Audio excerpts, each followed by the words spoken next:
प्यारे विद्यार्थियों, high school examination regular 2022 का ये इस अंग्रेजी क्वेश्चन पेपर का इंतजार सभी को था कि इसका सॉल्यूशन कब डाला जाए।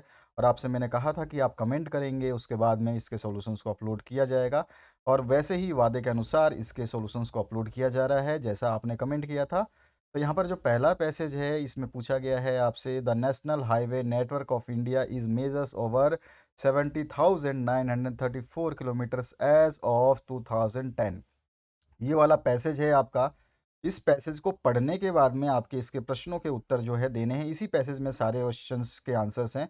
और जो आपके अनसीन पैसेज आते हैं इनको समझ लीजिए, आपके पासिंग मार्क्स का जुगाड़ तो करते ही हैं, साथ ही साथ परसेंटेज को हाई करने का भी इनका काम है, क्योंकि इसमें आंसर दिया ही जाता है, बस आपको केवल सर्च करना होता है। तो चलिए, पहला क्वेश्चन जो पूछा गया है, what is the current measurement of expressway under construction in India.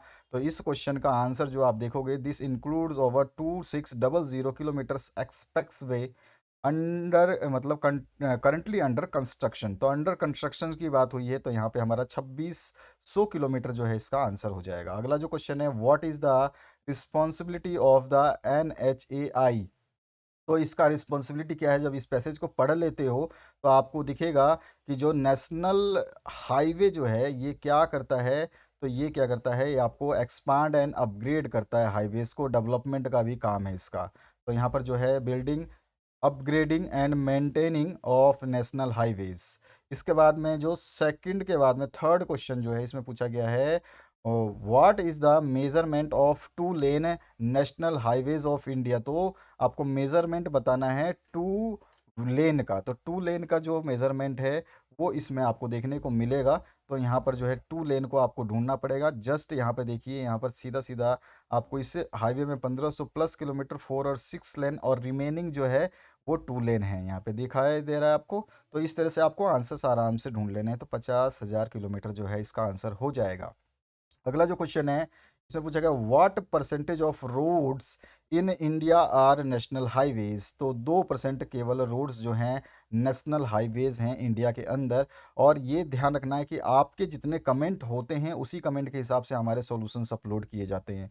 आप जैसे जैसे जितना ज़्यादा शेयर करेंगे, जितने ज़्यादा लाइक्स और कमेंट आएंगे, उतने ज़्यादा जो सॉल्यूशंस आपके प्रोवाइड किए जाएंगे एग्ज़ाम की दृष्टि से, वो वीडियोस मिलेंगे जो आपको पूरे यूट्यूब पे सर्च कर लीजिए। गारंटीड है इस टाइप के सॉल्यूशंस जो हम देते हैं आपको, ये लिखित में पूरा का पूरा, इस टाइप का कोई सॉल्यूशन आपको मिलेगा ही नहीं, कहीं पे भी नहीं मिलेगा। और जहाँ पे मिलेगा वहाँ पे इसी की कॉपी जरूर मिलेगी। इसी क्वेश्चन जो आपके सामने वीडियो दिख रहा है, इसी का क्वेश्चन का जो है, इससे पहले मैंने ये केवल क्वेश्चन पेपर डाला था, आप सभी को याद होगा जिसने जिसने इस वीडियो को देखा है। इस क्वेश्चन पेपर का एक जो अभी आपको कई चैनल पे, एक दो चैनल पे, तीन चैनल पे मिलेंगे देखने को, लेकिन उसमें केवल क्वेश्चन के जो है फोटो खींच के, स्क्रीनशॉट खींच के जो है इसके क्वेश्चंस को दिखाया गया है। तो इस तरह से यहाँ से कॉपियाँ होती हैं, बाकी जो मेन सोल्यूशन है इसी चैनल पे बनाए जाते हैं और पूर्ण रूप से सावधानी बरतते हुए बनाए जाते हैं। अगला जो क्वेश्चन है इसमें, the majority of national highways in India have. तो मेजोरिटी कितनी है, सबसे ज़्यादा मेजोरिटी किसकी है, टू लेन्स की। सबसे ज़्यादा जो इंडिया में हाईवेज हैं वो टू लेन्स हैं।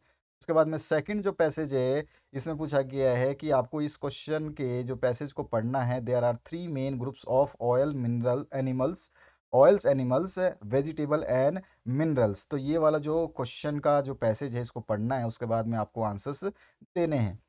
इसमें पूछा गया, the main source of animal oil is. तो यहाँ पे जब पैसेज पढ़ोगे तो well is the main animal, well मछली जो होती है उसकी बात कर रहे हैं। उसके बाद vegetable oil is mainly used for, तो ये होती है कुकिंग के लिए यूज। उसके बाद the dash of fish yields nourishing oil, तो लीवर जो है वो नरिशिंग ऑयल के लिए है, तो लीवर जो है हमारा आंसर हो जाएगा। अगला है, the thick protective covering of fat on well is a.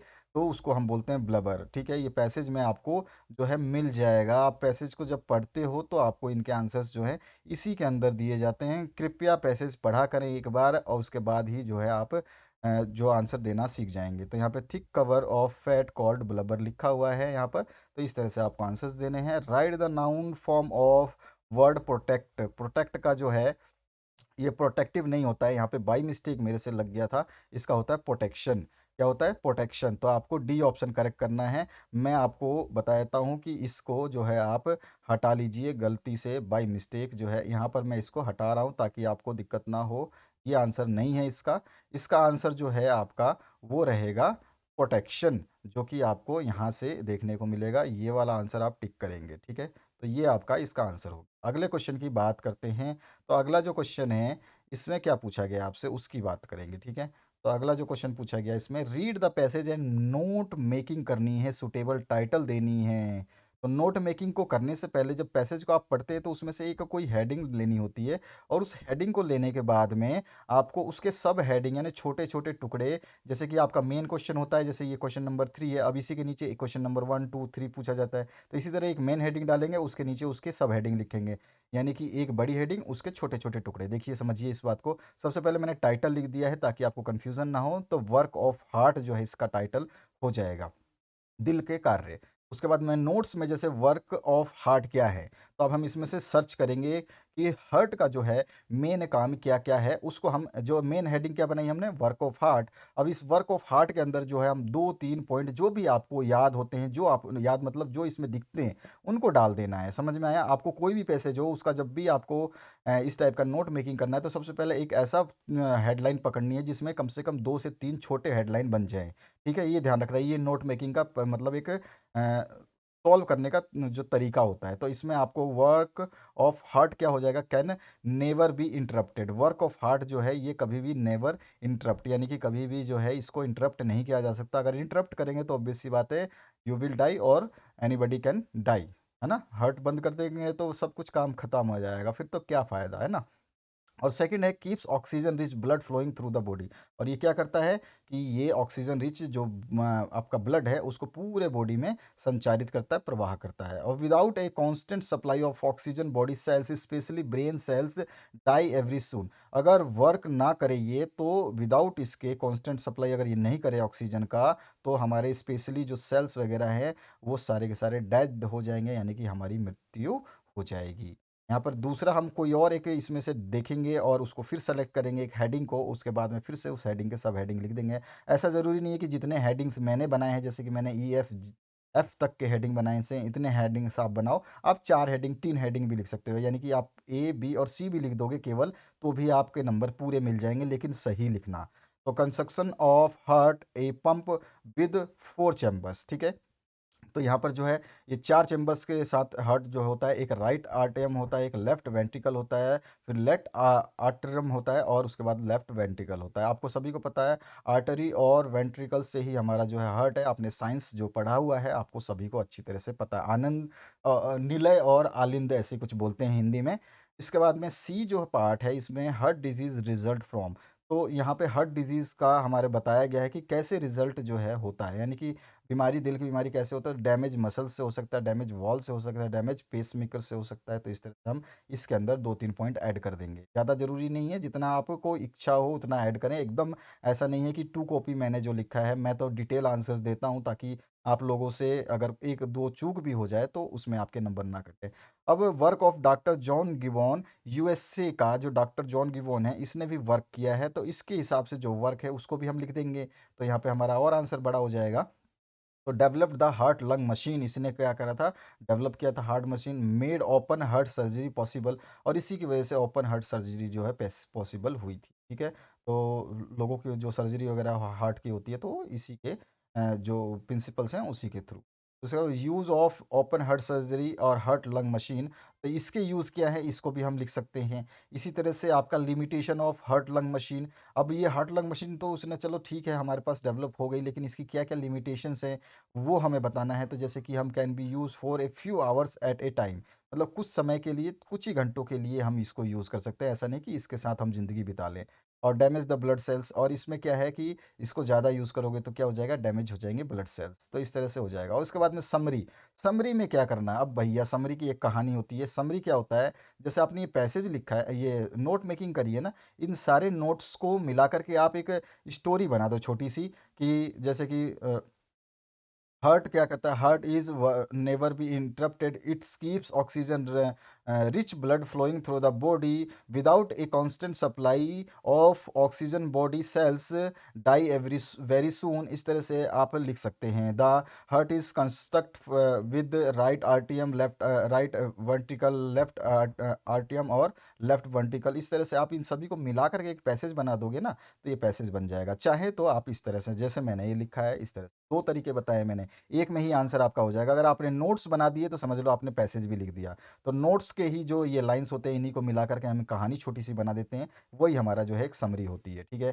तो इस तरह से हम समरी को लिख देंगे। आपको अब समझ में आ गया होगा। अगला जो बात है इसमें, you are Rachit Saxena studying in government higher secondary school Bhind, write a application to your principal, subject change के लिए लिखना है। तो देखिए मैंने डेट डाला है 7 फरवरी 2022, जो कि आज सोल्यूशन बना रहा हूँ। To the principal Akash international school public school, आप अपने स्कूल का नाम लिख सकते हैं, क्योंकि इसमें जब तक कोई आपको क्वेश्चन में कुछ ना दिया हो तो आप बंधे हुए नहीं होते हैं, आप स्वतंत्र होते हैं, आप कोई भी चीज़ यूज़ कर सकते हैं। केवल जब नाम दिया हो तो नाम वही यूज़ करना है। अगर नाम भी नहीं दिया हो तो फिर तो आप अपने दोस्त का, यार का, प्यार का, किसी का भी नाम आप लिख सकते हैं, नॉट एन इशू। तो यहाँ पर जो है आप लिखेंगे स्कूल का नाम, आपको पता ही है, उसके बाद में वो कहाँ पर है स्कूल है, उसका एड्रेस लिख देते हैं। फिर नीचे लिख देते हैं हम सब्जेक्ट। एप्लीकेशन जब भी लिखेंगे आप सब्जेक्ट जरूर मेंशन करेंगे, इसके आधे नंबर कट जाएंगे नहीं तो। सब्जेक्ट मेंशन करेंगे, application to change the subject, subject change करने के लिए एप्लीकेशन लिख रहे हैं, सर लिख करके या डियर सर लिख करके हम जो है अपनी कहानी बताएंगे, अच्छे तरीके से बताएंगे, विदाउट एनी एक्स्ट्रा लैंग्वेज, बिना फालतू की बकवास किए हुए। तो respectfully I beg to say that I had chosen Sanskrit as my optional subject on the advice of my friend, but now I find that my Sanskrit is too weak। मैंने अपने दोस्त के सुझाव पे संस्कृत को ऑप्शनल सब्जेक्ट चुना था, लेकिन बट नाउ आई फाइंड, जैसे कि अभी मुझे ज्ञात हुआ कि मेरी संस्कृत जो है बहुत ही कमज़ोर है। So I want to change my subject from Sanskrit to home science, इसलिए मैं अपने सब्जेक्ट संस्कृत को होम साइंस से बदलना चाहता हूँ। Kindly allow me to change my subject, कृपया मेरे सब्जेक्ट को बदलने के लिए मुझे आज्ञा दें। It would be easier to me to study home science instead of Sanskrit. ये बहुत ही आसान होगा कि मैं होम साइंस पढ़ूं संस्कृत की जगह, इंस्टीड मतलब उसकी जगह, इंस्टीड ऑफ। ठीक है, इसके बाद में I will highly oblige to, मैं आपका सदा आभारी रहूंगा। थैंकिंग यू यूअर्स ओबीडेंटली, आपको जो नाम दिया गया है उसको यूज़ करके एप्लीकेशन को क्लोज करना है, क्लास लिखना है, रोल नंबर लिखना है, डेट आप चाहें तो यहाँ लिखें, डेट चाहें तो आप नीचे लिखें। मैं कहूँगा हमेशा यहाँ पे डेट जो है इस साइड में, राइट साइड में लिखें। ठीक है, आगे बढ़ते हैं। और ऑप्शन में, और ऑप्शन में लेटर राइटिंग की बात है। अब लेटर राइटिंग में जो होता है, तो लेटर राइटिंग में जो एड्रेस अगर देगा तो एड्रेस उसका नहीं लिखना है जिसको आप भेज रहे हो, एड्रेस अपना लिखना है। ध्यान रखना है किसका एड्रेस लिखोगे, आप अपना एड्रेस यहाँ पे लिखोगे। एड्रेस के बाद में आप अपना डेट जरूर लिखोगे। इसमें डेट की एक रिस्ट्रिक्शन होती है कि डेट जो है एड्रेस के नीचे आता है। ठीक है, ध्यान रखना है ये। तो एड्रेस आपको इसके नीचे लिखना है, फिर इसके बाद में जिसको लेटर लिख रहे हो उसका नाम, और उसके बाद में लेटर की कहानी। ठीक है, तो 1000 रुपये मंगाने हैं आपको बुक्स के लिए, तो बड़े स्टाइल से लिखेंगे, बड़े सावधानी से लिखेंगे। I received your letter yesterday, आपका लेटर कल ही प्राप्त हुआ। I am quite well here and hope the same there, मैं यहाँ पे काफ़ी अच्छा हूँ और इसी तरह की मतलब वहाँ भी अच्छे होने की कामना करता हूँ। माई classes have started properly and my studies going well, मेरी क्लासेज स्टार्ट हो चुकी हैं पूर्ण रूप से, और मेरी जो है पढ़ाई अच्छी तरह से जारी है। Only I feel a little difficulty in English and mathematics, यानी मैथ्स, मैं थोड़ी सी जो है परेशानी महसूस कर रहा हूँ इंग्लिश और मैथ में, because I have no book of the subject of this subject, इन विषयों का मेरे पास किताब नहीं है। देयर फोर, इसलिए I request you to send money order of ₹100 for buying this book as soon as possible. और आप मनी ऑर्डर नहीं मंगाना चाहते तो आप डायरेक्ट ऑनलाइन ट्रांजेक्शन के लिए भी लिख सकते हैं कि I request you to send 1000 rupees by online transaction to my account to buy for buying this book as soon as possible. Please convey my regards to mother and love to youngers, your thanking you करके your son, और फिर आपके बाद में अगर नाम लिखा है सन का तो ठीक है, नहीं लिखा है तो सन तो आप ही बन जाना। ठीक है, आप बन जाना, अपने दोस्त को बना लेना है या फिर अपने मित्र को बना लेना है, अपने पड़ोसी को, और लिख दोगे आप अपना नाम। तो यहाँ तक आपको समझ में आ चुका होगा। इस तरह के बहुत सारे मैंने क्वेश्चन पेपर्स जो हैं सॉल्व करवाए हैं। आगे भी एक पेपर मेरे पास और है इंग्लिश का, उसको भी हम सॉल्व करेंगे।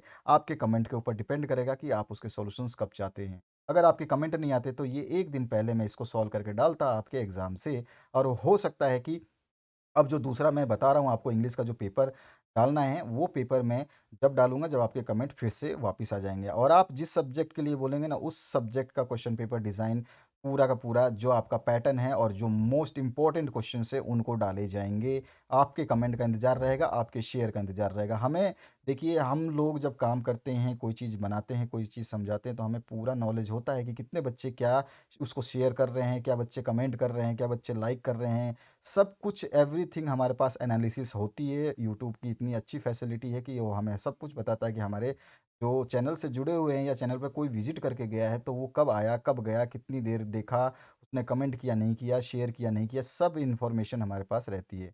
तो ये आपके ऊपर डिपेंड है, आप अपने रिजल्ट्स को कितना बेहतरीन बनाना चाहते हैं। कमेंट करिए, शेयर करिए, लाइक करिए, आपका ऑटोमेटिक रिजल्ट सुधर जाएगा। कैसे? क्योंकि हम देंगे आपको वो मटेरियल जिसकी आपको आवश्यकता है। जिस स्टूडेंट जिस क्लास से मेरे पास सबसे ज़्यादा एफर्ट आता है, यानी कि उनको लगता है कि हाँ सर हमारे लिए कर रहे हैं और उनको हमें मैसेज करना चाहिए, हमें उन्हें कमेंट करना चाहिए, लाइक करना चाहिए, तो हम लोग जो है उस स्टूडेंट की सुनते हैं और उनके लिए जो है सॉल्यूशंस बनाते हैं।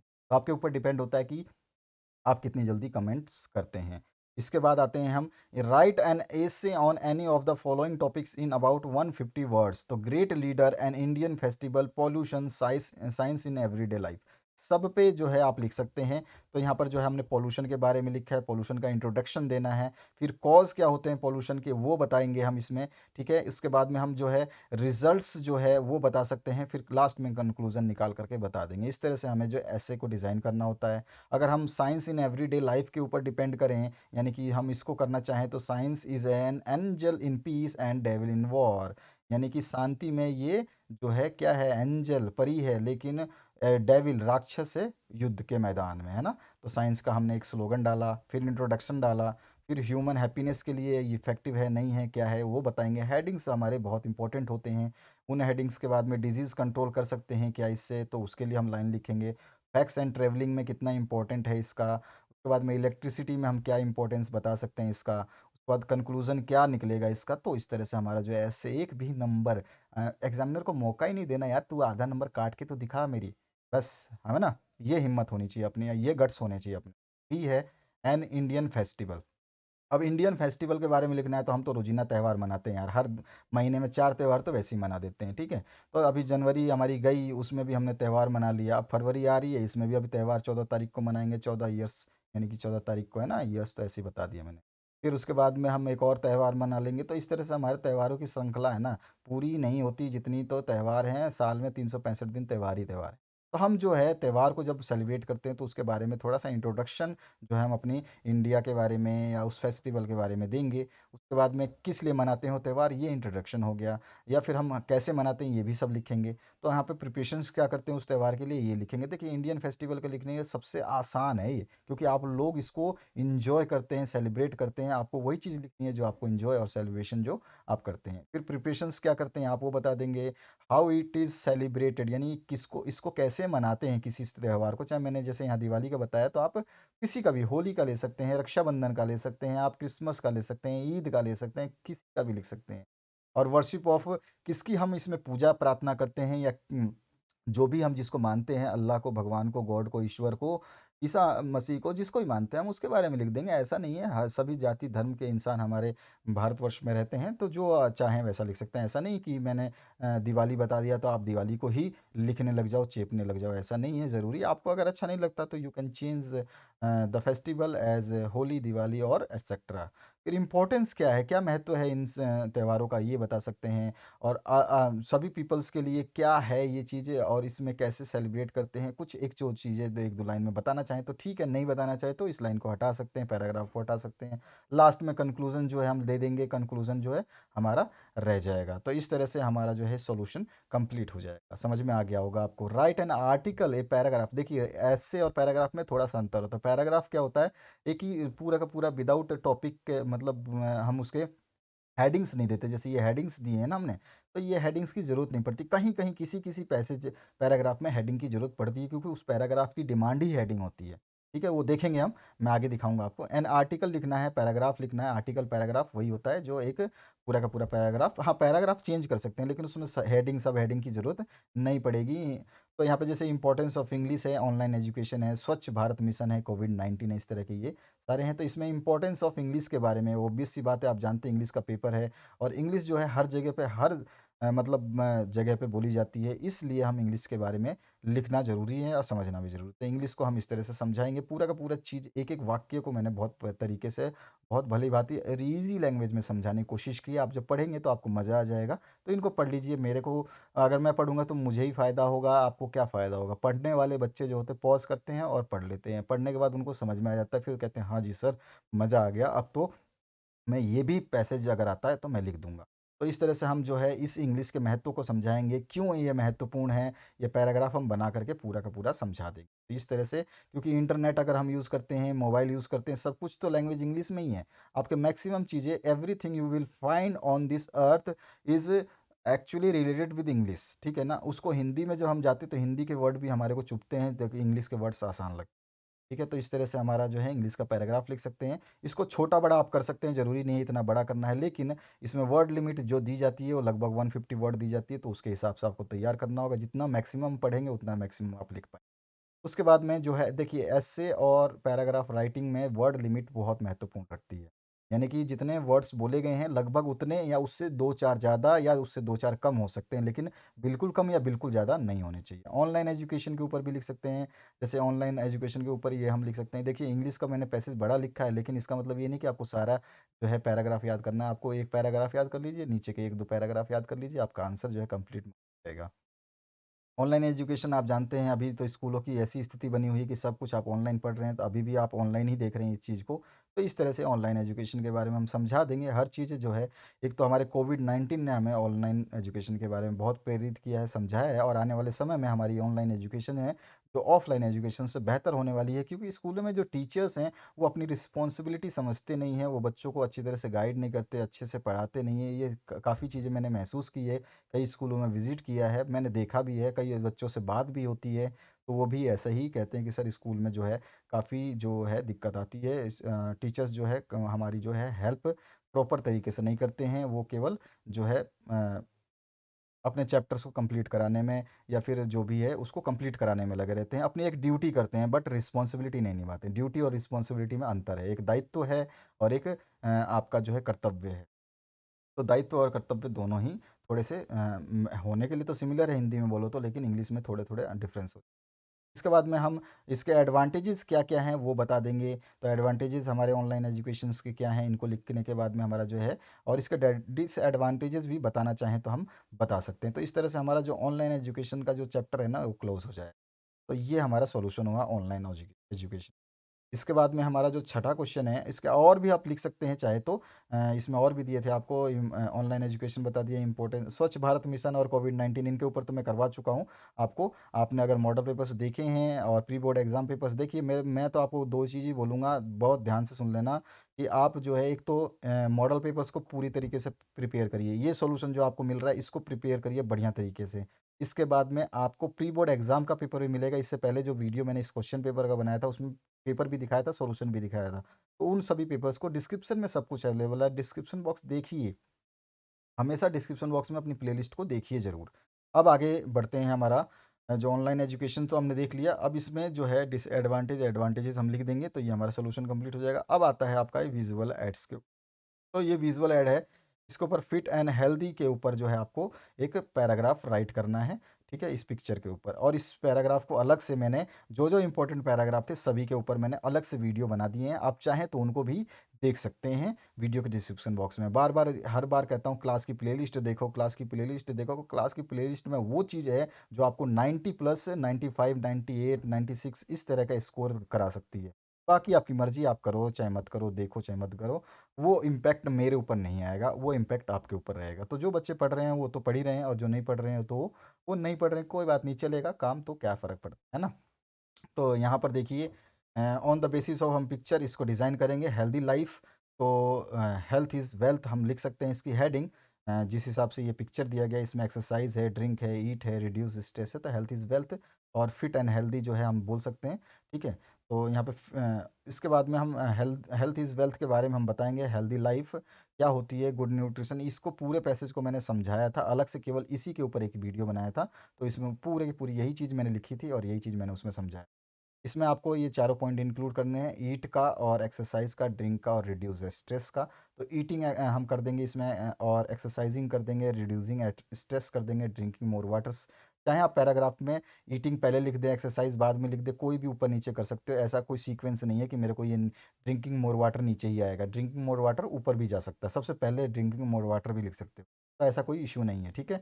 अगला जो ग्रामर सेक्शन है इसमें आ जाते हैं, fill in the blanks, choose the correct alternative. तो यहाँ पर we dash to follow the traffic rule. देखिए जब टू आता है ना तो इसके साथ ऑट टू लग जाता है, ऑटोमेटिक एक चीज़ है ये सिंबलाइज करता है, टू आता है तो ऑट टू, ऑटोमेटिक ऑट लग जाएगा, वी ऑट टू, ठीक है ना। तो ऑट टू आ जाएगा यहाँ पे, है ना। तो ये आपका जो ऑप्शन कभी भी आएगा तो टू लगा होगा तो ये ऑप्शन लगा देना आंख बंद कर। दूसरा है I haven't bought dash milk today. तो I haven't bought any milk today, क्या होगा, एनी मिल्क टुडे, एनी इसमें आपका आंसर हो जाएगा। अगला जो है they have been playing here dash morning. तो कब से खेल रहे हैं वो, टाइम का फिक्स तो दिया नहीं कि 9 बजे से 10 बजे, तो यहाँ पर सीधा सीधा सिंस मॉर्निंग आ जाएगा।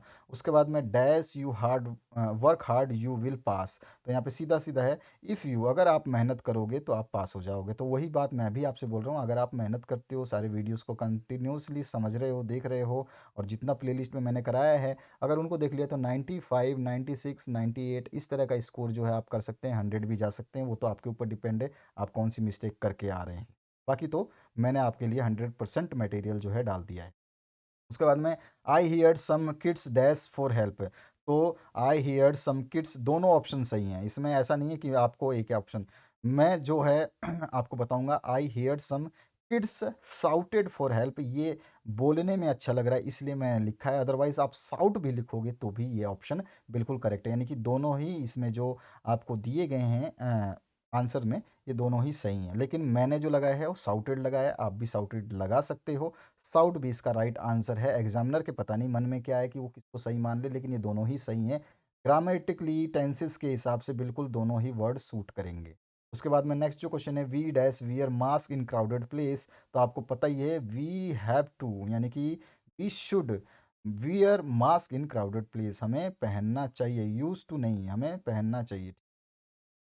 अब यहाँ पे यूज्ड आता नहीं है, यूज टू आ सकता है, और टू आ सकता है, लेकिन टू तो है ही नहीं इसमें, तो शुड आ जाएगा। इसके बाद में do as directed any five. तो यहाँ पे छः दिए गए, हमने छः करे हैं। She shut the door change negative, इस नेगेटिव सेंटेंस को हम तीन तरीके से लिख सकते हैं, तीन क्या चार पांच तरीकों से लिख सकते हैं। मैंने एक लिखा है यहाँ पे, she did not shut the door. इसके बाद में आप अगर लिखना चाहें दूसरा लिख सकते हैं, she does not shut the door. और उसके अलावा लिख सकते हैं she will not shut the door, इस तरह से। तो इस तरह से इतने सारे ऑप्शंस बन सकते हैं, क्योंकि नेगेटिव बनाना है आपको, नोट यूज़ करना है, हेल्पिंग वर्क आपका कोई लिमिटेशन नहीं है, कोई भी हेल्पिंग वर्क यूज़ कर सकते हैं। He teaches Hindi, change the sentence into passive voice. तो आपको ये पहले भी करवा चुका हूँ, Hindi is taught to us by him, Hindi is taught to us by him. उसके बाद में नेक्स्ट जो है, unless you work hard you will fail. तो इसको रीराइट करना है, if in place of unless. तो हम लिखेंगे इफ़ यू डोंट, तो इफ़ जब लगाएंगे अनलेस हटाएंगे तो अनलेस हटाते ही डू नॉट लग जाएगा, if you do not work hard you will fail. They are selling their house, चेंज करना है प्रेजेंट परफेक्ट में, प्रेजेंट परफेक्ट की बात आ रही है प्रेजेंट में, तो हैज़ और हैव लगता है, दे है तो हैव लग जाएगा। तो सिंपल से दे हैव, सेल का जो आपके पास इसके साथ हैव और हैज़ के साथ थर्ड फॉर्म आ जाएगी, तो सोल्ड देयर हाउस। उसके बाद में if she does not come on time the teacher will punish her. अगर वो समय पे नहीं आती तो टीचर उसको पनिश करेगा। Rewrite using unless in place of if. अब इसमें क्या करना है, इफ़ की जगह अनलेस लगाना है। तो देखिए, तो ये डज नोट जो है ना ये हट जाएगा। मैंने अभी बताया कि जब इफ़ लग हट अनलेस आता है तो डज नोट वगैरह नहीं आता है। यहाँ पे unless she come on time the teacher will punish her. अगर वो जब तक वो समय पे नहीं आती, ऑटोमेटिक इसका मतलब ही यही है, जब तक वो समय से नहीं आती टीचर उसको पनिश करे। तो इस तरह से है। Aman is very intelligent he can pass this exam easily. तो कंबाइन करना है यूजिंग सो दैट से। तो Aman is so intelligent that he can pass the exam easily. तो मैं भी अमन से अपेक्षा रखूँगा कि अमन जो है ना इस एग्ज़ाम में इजीली तो पास, तो क्या मैं कहूँगा 90 के आसपास जाएगा, ठीक है अमन, तो ध्यान रखना। नेक्स्ट जो है नाइन्थ क्वेश्चन, मुझे answer the following questions any six, फिर से तो Lencho compare the large rain drops with dash, तो किसके साथ कंपेयर किया उसने? न्यू कॉइन के साथ में। Who was daughter of Nelson Mandela, तो जीनम जो है उसका नाम था। उसके बाद नेक्स्ट जो क्वेश्चन है, what is the meaning of parish, parish का मतलब होता है डाई। उसके बाद नेक्स्ट जो क्वेश्चन है इसमें पूछा गया है, which control station did pilot contact on his way, तो उसने पेरिस को कॉन्टेक्ट किया था अपने रास्ते में। उसके बाद में which of this is true about N A, तो सी वाज आउट स्पोकन, ठीक है, वो बहुत बात नहीं थी, ये ट्रू है उसके साथ में। How many times did the baker come every day, तो ट्वाइस टाइम्स आता था, वो 2 बार आता था। उसके बाद में in which city Buddha deliver his first sermon, तो वो बनारस में था। उसके बाद में नेक्स्ट जो है, आपको ये एक्सट्रैक्ट को रीड करने के बाद में जो ये आपका जो है ना, ये एनए वाले में से ये, तो यहाँ पर ये पेपर हैज़ मोर पेशेंट, बहुत इंपॉर्टेंट पैसेज है ये, है ना, इसको 2-3 बोर्ड में मैंने करवाया है सॉल्यूशन। तो यहाँ पर जो है, from which lesson this text has been taken, तो from the diary of Anne Frank. उसके बाद में how sorry who has more patient than the people, तो यहाँ पे पेपर है, आंसर में आपने देखा होगा। और which of these word is similar to the word brooding, brooding मतलब होता है हैप्पी, ठीक है, ब्रोडिंग मतलब होता है हैप्पी। बाद एक्सट्रैक्ट को फिर से रीड करना है और फिर से इसके क्वेश्चंस का आंसर देना है। चैप्टर से आपके एक्सट्रैक्ट हैं, एक्सट्रैक्ट जो है बीच में से लिए जाते हैं, किसी पैराग्राफ के बीच में से उठाए जाते हैं और वहाँ से उठाने के बाद में आपसे पूछे जाते हैं क्वेश्चन।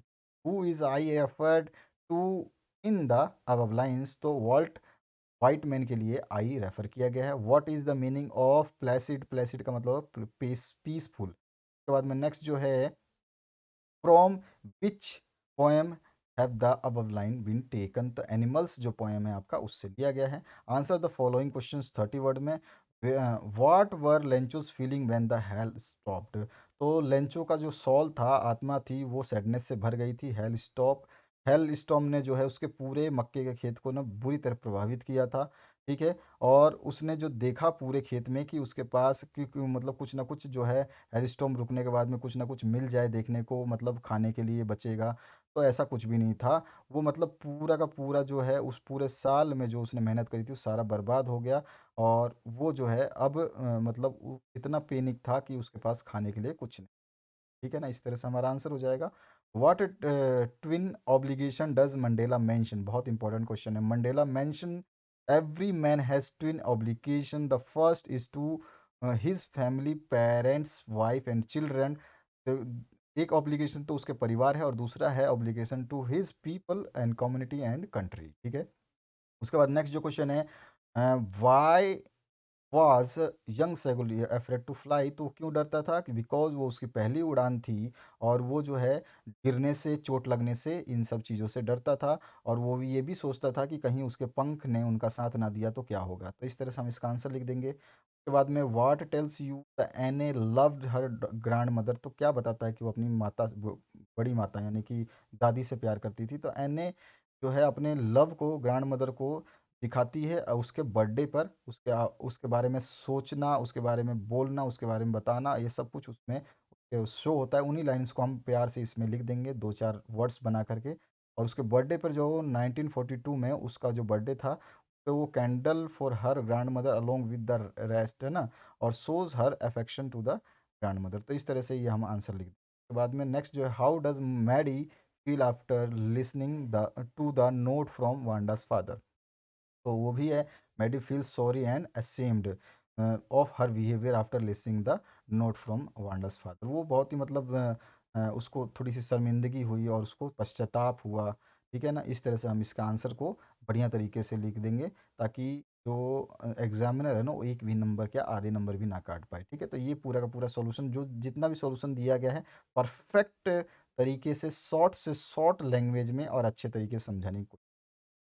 यहाँ पर नेक्स्ट जो क्वेश्चन है, what do you know about the people of Kutch, Kutch are fiercely independent and brave, Kutchi houses have a tradition of hospitality, वो तो मतलब उनका जो सत्कार स्वागत करने का अपना एक तरीका था, ठीक है ना। इस तरह से आप ये पूरे के पूरे जो है लिख देंगे। तो ये प्राउड का और शेयरिंग का भी जो है ये एक वो बताता है। तो इस तरह से आप इसको लिख दोगे। इसके बाद सातवां है, what was Mr. Kissing annoyed with Anne? What did he ask to do? वो क्यों उससे अनॉयड, मतलब एकदम खींच गए, और उन्होंने क्या करने को कहा, तो आपको तो पता ही है कि वो बहुत ज़्यादा बातूनी थी, तो इस वजह से वो उसको पनिश करते हैं और उसको एक्स्ट्रा होमवर्क जो है दे देते हैं, और उससे रिलेटेड टॉपिक्स जो हैं उसके ऊपर देख करके है एक्स्ट्रा होमवर्क देते हैं, बस यही है। बाकी तो हमको लिखना होता है, आंसर्स को तो सही तरीके से लिखना होगा, ये बस है। इसके बाद 12वां जो क्वेश्चन है, इसमें से फिर से आपको आंसर देने हैं।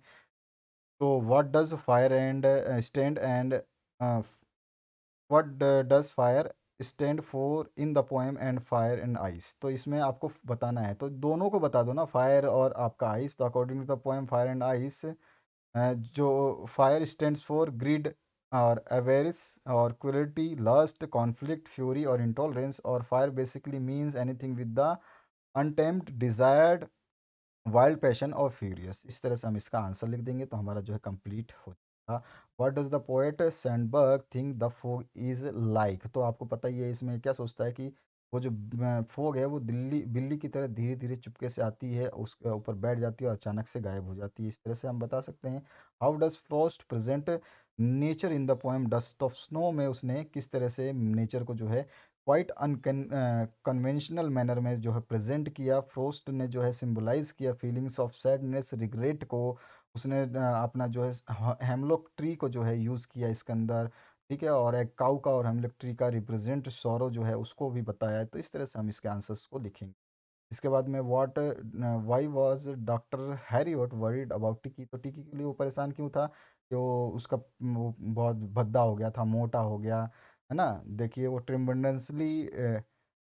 ट्रिमेंडसली फैट हो गया था, इसलिए वो वरी था। और वो lick like a bolted sausage with a leg of each corner, उसके जो लेग के जो ऊपर है ना, उसके जो सॉस की तरह लटक गए थे उसके गले के नीचे की तरफ, है ना। उसकी आंखें जो ब्लडी रेड हो गई थी, एकदम खूनी आंखें हो गई थी। इस तरह से हम सब जो है आंसर्स लिखते हैं। और who does I refer in the poem A thief story, तो आई जो है ये इसमें हरि सिंह के लिए रेफर हुआ है, और यही आपको थोड़ा सा इसको बताना है, दो तीन चार लाइनें करके। How did the invisible man become visible, तो ये मड जो है मतलब कीचड़ जो लग जाती है तो उसके फुट फुट स्टेप्स जो हैं वो दिखाई देने लगते हैं, और उसका पीछा करते करते जहाँ तक उसको उन लोगों को जो देखते हैं उनको पता चलता है लड़कों को, तो वो वहाँ तक पीछा करते हैं उसके इसी तरह से वो विजिबल हुआ था। यही चीज़ हम इसमें लिखेंगे। इसके बाद में जो है आपका are there people like Lencho in the real world, what kind of person would you say he is, तो वो तो इम्पॉसिबल टू फाइंड, आप तो जानते हैं लेंचो जैसा कोई आदमी सीधा साधा मिलेगा नहीं। वो अनक्वेश्चनिंग था, वो किसी से फालतू की बकवास नहीं करता था। और नेवी भोला भाला, नेवी मतलब भोला भाला काइंड ऑफ पर्सन था।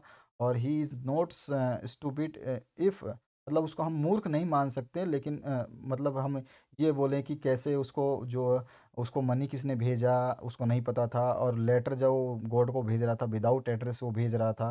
तो इसका मतलब ये वो बेवकूफ़ नहीं है, वो ये दिखाता है कि उसका जो है भगवान के प्रति बहुत ज़्यादा श्रद्धा है। इस तरह से हम इसके आंसर्स को जो है कंप्लीट करें।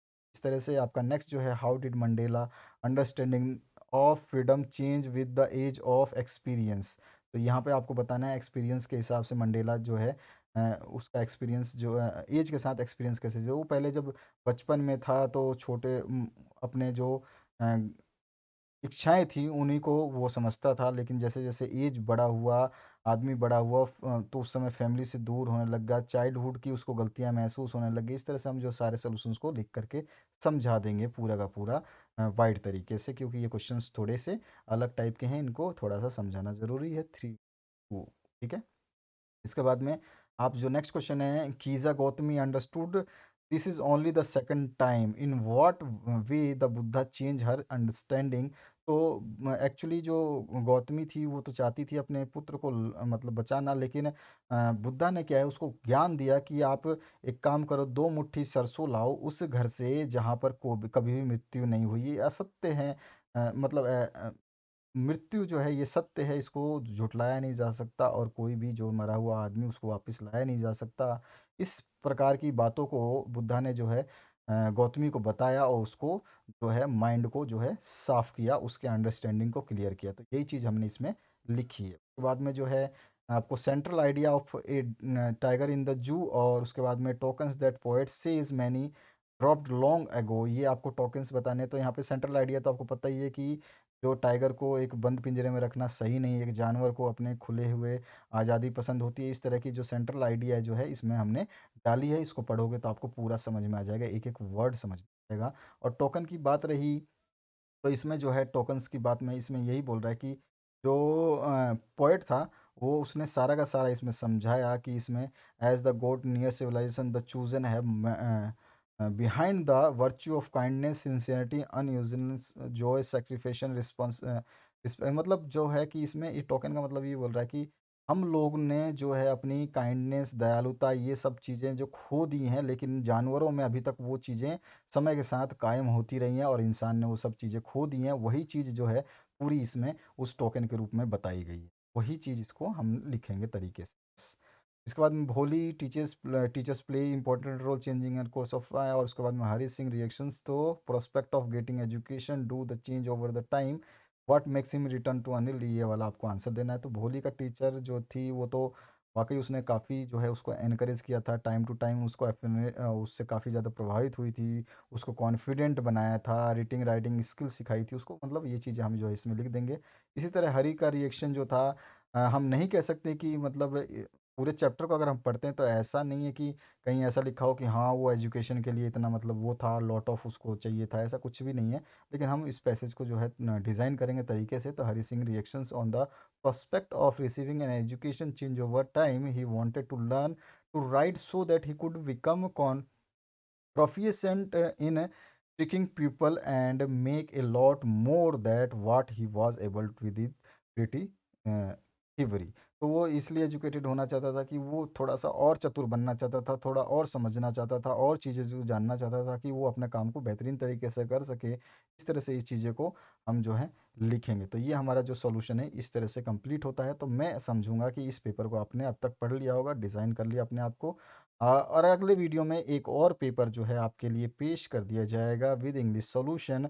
तब तक के लिए अलविदा। और अपने दोस्तों को ज़रूर शेयर करें, कमेंट मैक्सिमम करें, लाइक सबसे ज़्यादा करें ताकि आप लोगों को जल्द से जल्द सॉल्यूशंस बनाए जाए, क्योंकि मेरे पास पेपर इतने हैं कि आप सोच नहीं सकते। जो जो मोस्ट पेपर्स हैं वो मैं डाल सकता हूँ, लेकिन आप लोगों का इंटरेस्ट दिखना चाहिए मुझे कि हाँ बच्चे चाहते हैं इस सब चीज़ों को।